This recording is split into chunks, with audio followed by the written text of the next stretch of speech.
Hey everyone, and welcome to RUBIN'S Mind Lab, where we break down the latest research into what it really means. Ever wondered if escaping into a virtual nature scene could actually help soothe your aches and pains and boost your workouts? Well, a new study dives deep into that exact question today. We're looking at a fascinating piece of research published on the 24th of June 2026, exploring virtual reality nature immersion and its effect on, believe it or not, naturally occurring muscle pain and how well we can perform physical tasks. It's a bit of a mouthful, but stick with me because the findings are really interesting. The big question the study tried to answer is simple. Can a beautiful virtual nature escape help you push through muscle soreness and perform better when you exercise? This research, which we'll break down into two studies, was designed to see if seeing a serene virtual forest or hearing calming nature sounds could make a difference when your muscles start to ache during exercise. We all know that virtual reality can trick our brains in amazing ways, and studies have shown it can reduce other kinds of pain. But what about the real, sometimes demanding, pain of working muscles? That's where this study gets really curious. So, what is naturally occurring muscle pain, or NOMP? The researchers explain it's that familiar ache that comes from our muscles working hard. When we exercise, tiny sensors in our muscles, called nociceptors, get stimulated. These send signals to our brain, and that's how we feel that burn, that ache, that pain. The harder we work out, the more intense that pain can become.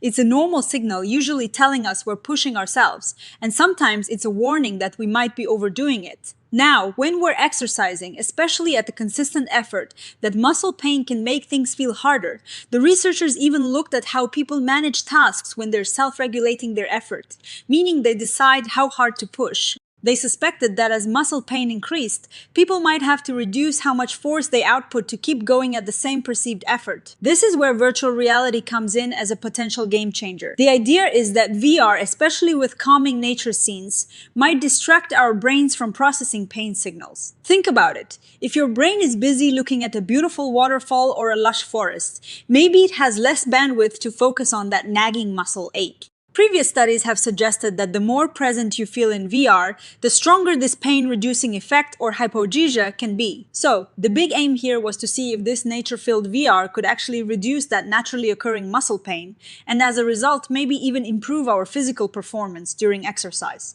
They tested this in two ways. In study 1, they had participants cycle. It was a stepped incremental cycling task, which means they started at an easier level and then gradually increased the intensity until they couldn't go any further, until exhaustion. They did this under 3 conditions: full immersion in a nature VR scene, a flat, 2D version of the same nature scene, and no VR at all. They were looking at when pain started, how intense it was, how much effort it felt like, and how long they could keep going. They used a specific way to measure pain and effort called the CR100 scale.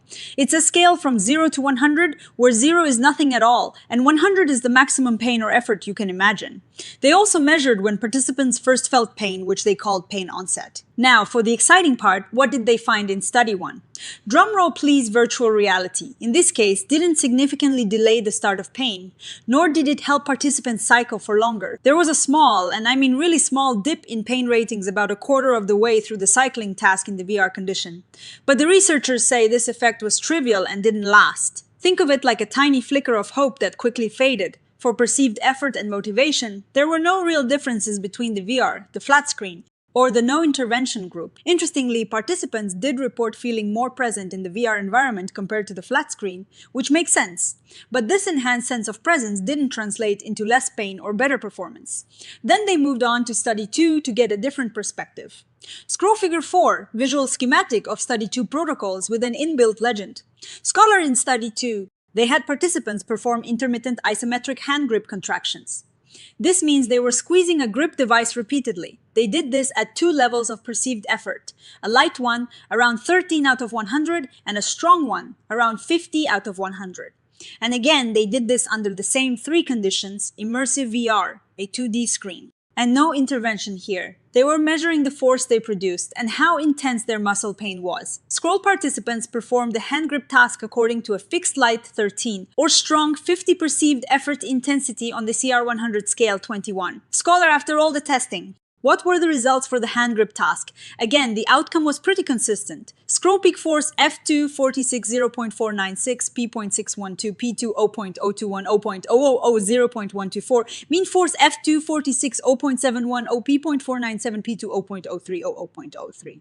0.145s, and force time integral F2 46 1.15, OP.325, P2 0.048, 0.000, 0.179 were almost identical across all conditions.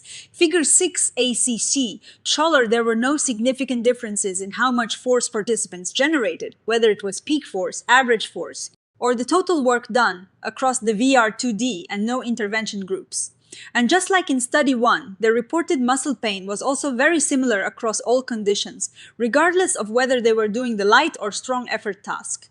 Scroll muscle pain showed notable increases across repetitions: F1.248, 28.713, 19.024, P.001. P2 0.453, 0.165, 0.623, figure S3 Scholar. What was really clear though was that as the hand grip task went on, muscle pain increased, and the force the participants could produce decreased. This is what we'd expect with fatigue. But the VR didn't change this fatigue process or the associated pain. Scroll the first regression analysis revealed that muscle pain ratings had a positive effect, i.e. increase, on measures of force production, force time integral, STEAD 5.631, P.001. Scholar they did some extra analysis looking at things like if the participants' sex, how present they felt in VR, or how fatigued they were, made a difference. Interestingly, while males generally exerted more force than females, muscle pain itself didn't seem to have a significant effect on force production when they accounted for other factors. And VR didn't alter this. They also explored whether the mismatch between visual input in VR and physical movement might have reduced the immersion effect. Scroll discussion scholars, so what does all of this mean? The core finding is that nature immersion through virtual reality did not significantly reduce naturally occurring muscle pain or improve motor performance in their studies. This is a pretty important finding because it challenges the idea that virtual reality can be a universal pain reliever for all types of pain. Scroll consequently for pain that derives from experimental pressure, e.g. pinprick cuff, algometry, thermal, e.g. cold water immersion. Or electrical stimulations, virtual reality interventions are likely to be effective because the subsequent precepts of pain are transient and distinct from the ongoing task 18, 19, 30, 31. Scholar the researchers suggest that VR might work well for experimental pain, like pain from a pinprick or a cold stimulus. This is because that pain is often temporary and separate from what you are doing. VR can effectively distract your brain and dampen the central processing of that pain. However, naturally occurring muscle pain is different. It is directly tied to the ongoing physical activity, and it is often driven by what is happening right there in the muscle.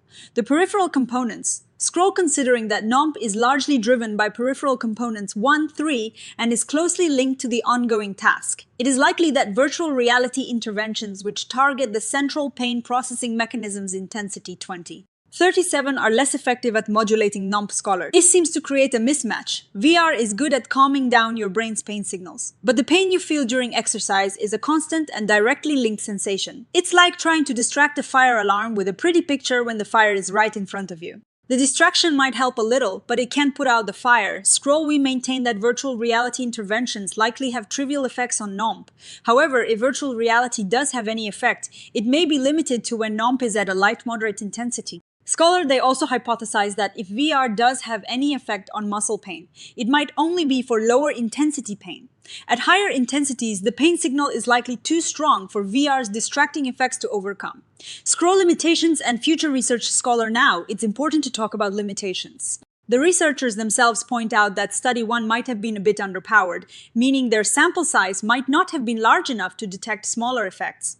They also noted that the virtual reality environments weren't perfectly matched to the physical movements, which could have reduced the sense of immersion. Future research could look into this more, perhaps using VR environments that sync up better with exercise. They also suggest that combining VR with neurophysiological assessments, like measuring how well your brain can naturally modulate pain, could give us a clearer picture of how VR might work or not work for different types of pain. Scroll in conclusion. Nature immersion through a virtual reality intervention did not reduce NOMP or enhance motor performance across different task types in our studies. Scholars so. To wrap it up, while the idea of escaping into a virtual nature paradise to combat exercise pain is appealing, this research suggests it is not quite that simple. For naturally occurring muscle pain during exercise, virtual reality nature immersion seems to have limited effectiveness. It is a reminder that pain is complex and different types of pain might need different kinds of interventions. What do you guys think about these findings? Could you see yourself using VR during a tough workout, or do you think it is more suited for other types of pain? Let me know your thoughts in the comments below. And if you found this breakdown helpful, please give this video a like and subscribe to RUBIN'S Mind Lab for more science explained simply. Well, see you in the next one.